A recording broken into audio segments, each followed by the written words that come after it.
Hi guys, so today I'll be talking about CAT 2026. Do we have still a chance to get 99 percentile or get our dream college? So today I'll be talking about all these things. But before that, let's understand what are the myths of starting your preparation today. Generally लोग इसी चीज से परेशान है कि अगर मैं आज प्रिपरेशन स्टार्ट करता हूं, क्या मैं कैट निकाल पाऊंगा? So let's talk about all these myths. The first myth is it's too late to start in June. यही होता है कि यार आपके फ्रेंड्स कुछ ऐसे होंगे जिन लोगों ने ऑलरेडी जैन से स्टार्ट कर दिया है and when you compare your performance so you will feel like कि आप ऑलरेडी 6 मंथ्स बिहाइंड हो एंड आपको लगेगा कि जो जैन में ज्वाइन कर चुका है वो ईजिली एग्जाम क्लियर कर लेगा और आप जो जून में स्टार्ट कर रहे हो आपको तो सिलेबस कंप्लीट करने में ही पूरा टाइम निकल जाएगा. सो ये बहुत बड़ा मिथ है. आज इसको डिकोड करते हैं और समझते हैं कि अगर कोई जून में स्टार्ट करता है तो क्या वो भी सिलेक्शन लेकर आ सकता है या नहीं. सो गाइज, इसको समझने के लिए मैं डिवाइड करता हूं एग्जैक्टली हमें क्या चाहिए, सिलेक्शन के लिए क्या चाहिए.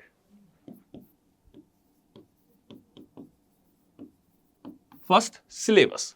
अगर मेरा सिलेबस कंप्लीट हो जाता है विद इन 3 मंथ्स तो I will be having 2 more months because if I start my preparation I have 5 months in total. So 3 months में अगर मैं सिलेबस को कंप्लीट करता हूं, अभी 3 मंथ्स में सिलेबस कैसे कंप्लीट होगा that I will talk about in the next slides. So let's focus for the first 3 months on the syllabus. After that, 2 months is basically for mocks and practice. तो अगर मैं वो remaining 5 months को इस तरह से divide करता हूं तो मुझे नहीं लगता कि कोई जैन पे अगर स्टार्ट कर रहा है तो वो मुझसे आगे है, क्योंकि वो भी प्रिपरेशन कर रहा है, मैं भी प्रिपरेशन कर रहा हूं. ऑल्दो मेरे पास लास्ट के 5 मंथ्स हैं तो एक मोटिवेशन लेवल थोड़ा सा ज्यादा हाई हो सकता है या मैं डिस्ट्रैक्ट कम से कम होऊंगा.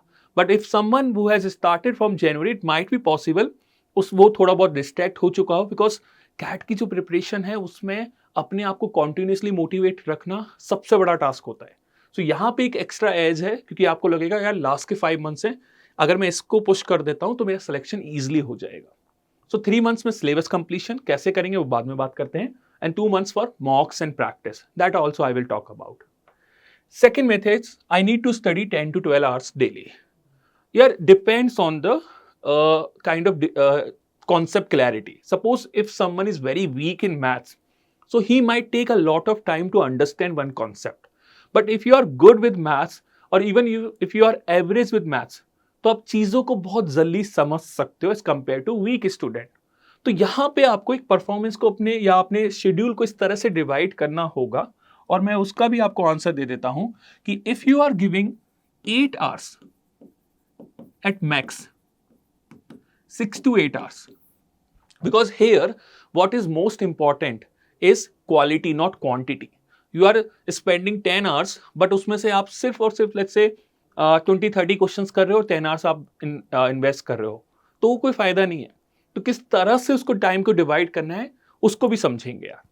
सो 6 to 8 hours अगर आप देते हो that will be sufficient. But now one about working candidates, so what you have to do, आप संडे और जो सैटरडे आपको मिलता है, जो वीकेंड्स मिलते हैं, आप उसको यूटिलाइज कीजिए. उसमें जितना आप मैक्सिमाइज कर सकते हो उतना ज्यादा से ज्यादा मैक्सिमाइज कीजिए. बट हाँ, 6 to 8 hours with 100% efficiency, yes it is possible to crack CAT. And third one is I must finish the syllabus first and then start mocks. So ये तीनों पॉइंट्स को एक समराइज करते हैं और कनेक्ट करते हैं. ठीक है, लेट्स अंडरस्टैंड दिस. सो सबसे पहले है कि when should be start mocks. So people think कि पहले पूरा सिलेबस कंप्लीट कर लेते हैं then we should start giving mocks. ऐसा नहीं है guys. If your 50% syllabus is completed you can start giving mocks. 50% syllabus complete हुआ, मॉक्स देना स्टार्ट कर सकते हो. एंड 50% सिलेबस में I generally prefer arithmetic and algebra in quant. In LRDI, some topics from LR, some topics from DI. Similarly, from VARC, 50% portion of the RCs. That means you have completed at least 50% RCs. RCs में बहुत different genres के RCs आते हैं, वो भी हम बात करने वाले हैं. बट आपने जितने भी जॉनरेस के RCs आते हैं उसका 50% पार्ट आपने कवर कर लिया है. So I am talking about 50% syllabus. जैसे आपका 50% सिलेबस कंप्लीट होता है you can start giving mocks, right. Now syllabus किस तरह से कंप्लीट करना है, किस तरह से टाइम फ्रेम को डिवाइड करना है, उसका एक रफ आइडिया मैं आपको दे देता हूं। क्वांट में अर्थमेटिक आता है। Arithmetic you should target to finish arithmetic in 25 to 30 days. Algebra also 25 to 30 days. Now when I'm talking about 25 to 30 days, it includes your live classes, your concept clarity, your practice which can be done with the help of assignment, books. जैसे I quantum में we provide assignment, we provide books, we provide IMABC batch, तो वहां से आप उस topic को अच्छे से कंप्लीट कर सकते हो। ये दो सबसे इंपॉर्टेंट टॉपिक हैं, तो इनको सबसे ज्यादा टाइम दिया गया है। आउट ऑफ 22 क्वेश्चंस 15-16 क्वेश्चंस इन्हीं दो टॉपिक से आते हैं। After that geometry, for that you can give 15 days. Number system roughly 12 to 15 days, and PNC plus probability roughly 7 days.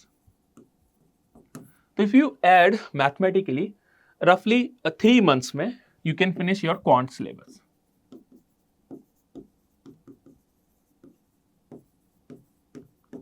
And parallelly you have to focus on LRDI as well as on VARC.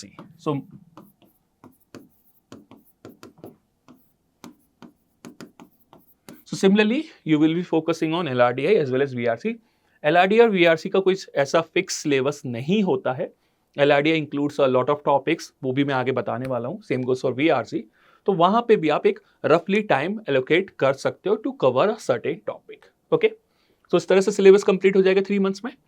उसके बाद 6 to 8 hours में आपको कैसे topic finish करना है वो भी मैं आपको बता देता हूँ। सो 2 hours आपने एक लाइव क्लास की,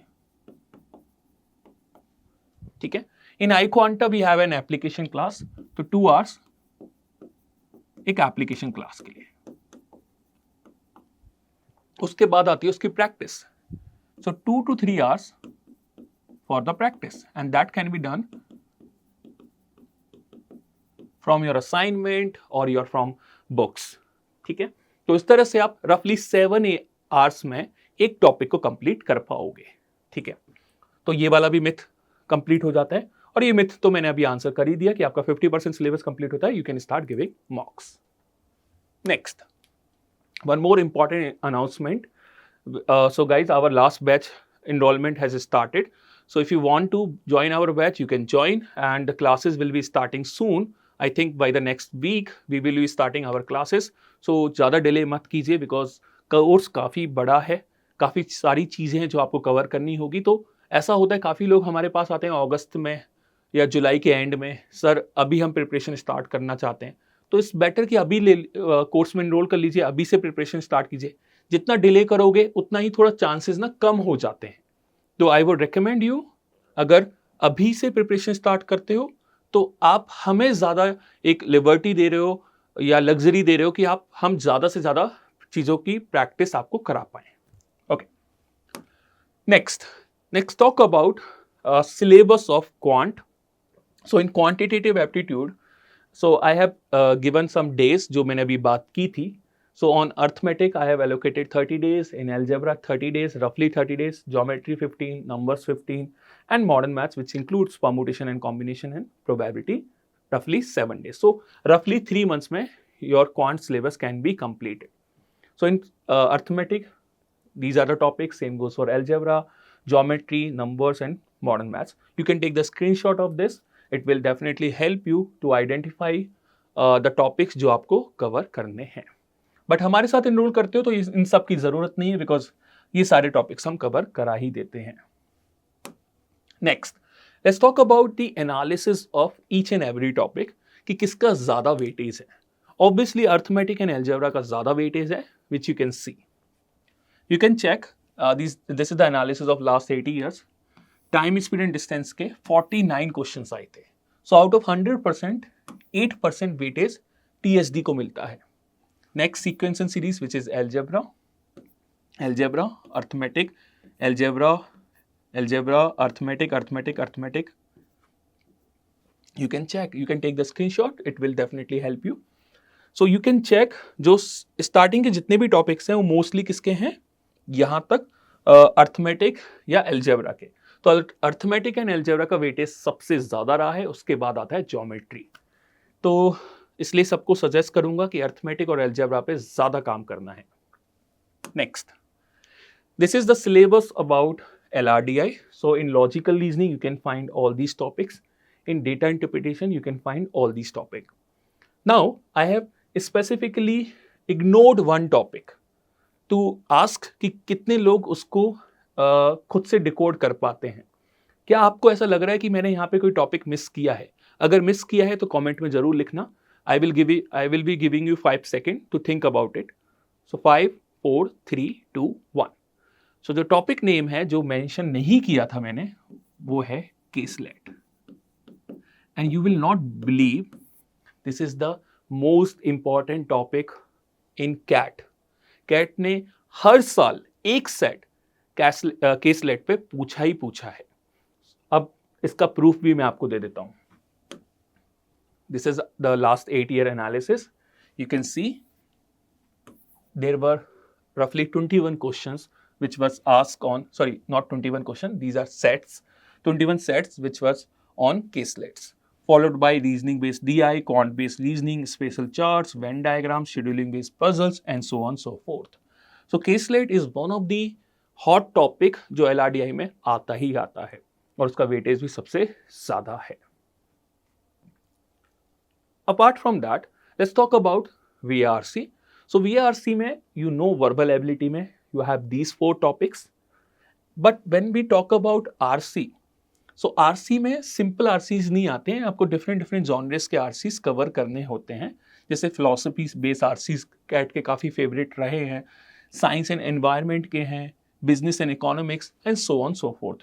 So ये आप थोड़ा देख लेना क्योंकि आपकी प्रिपरेशन में हेल्प करेगा। काफ़ी लोग ऐसा होता है कि वो RCs को रीड करते हैं बट कुछ सर्टेन टॉपिक्स है जिनको इग्नोर कर देते हैं। जैसे किसी को कॉमर्स वाले स्टूडेंट को साइंस एंड एनवायरनमेंट पसंद नहीं होता है तो वो इसके आरसीज या इसके आर्टिकल्स को इग्नोर कर देता है। एज अ रिजल्ट जब कैट में आरसी आता है तो वो उसको अटेम्प्ट नहीं कर पाता। So make sure you cover all these topics during your preparation. हमारे साथ इनरोल करते हो तो ये सारे टॉपिक्स हम क्लास में कवर करा ही देते हैं। ठीक है, okay. So this is the weightage of last 8 years from VRC section. तो आप RC में देख सकते हो साइंस एंड टेक का जो RC है उसका वेटेज सबसे ज़्यादा रहा है। हर साल एक RC साइंस एंड टेक पे आया ही आया है, followed by philosophy, business and economics, history and so on. Next, this is very important thing because we have to know कि कितना प्रिपेयर करना है या कितने क्वेश्चंस अटेम्प्ट करने हैं जिससे कि हमारा एक सर्टेन परसेंटाइल आ जाए जो हम टारगेट कर रहे हैं। So if you see CAT 2025 data I have, CAT 2024 data है मेरे पास, 2023 का है, 2022 का है। So you can see 99 percentile सिर्फ 84 मार्क्स पे बना था in CAT 2025, but when I talk about CAT 2024 96 percentile पे 99 परसेंटाइल बना था। तो अगर मैं रफली कैलकुलेट करूं 96 is less than 50% of 204 because 50% is 102। Same goes for this. That means अगर आप कोई भी ईयर का डेटा लेते हो 50% मार्क्स आपको 99 परसेंटाइल दिला देते हैं। इसलिए if you guys can relate, मैंने बोला था अगर आपका 50% कोर्स कंप्लीट हो जाता है तो आप मॉक्स दे सकते हो because to get 99 you need to complete only 50% of the course, right? क्योंकि 50% मार्क्स से 99 आ जाता है। तो कभी कभी क्या होता है कि सारे टॉपिक्स करने भी जरूरी नहीं होते हैं। I have seen a lot of student जिन्होंने ज्योमेट्री नहीं किया और एल्जेब्रा अर्थमेटिक नंबर्स करके गए and they ended up getting 99 percentile in quant. तो वही चीज़ आपको स्ट्रेटेजी यहाँ पे यूज़ करनी होगी कि किस टॉपिक पे ज़्यादा फोकस करना है। वो सारी चीज़ें हम अपनी क्लास में भी स्टूडेंट के साथ डिस्कस करते हैं। सो इसको भी आप थोड़ा देख लीजिएगा।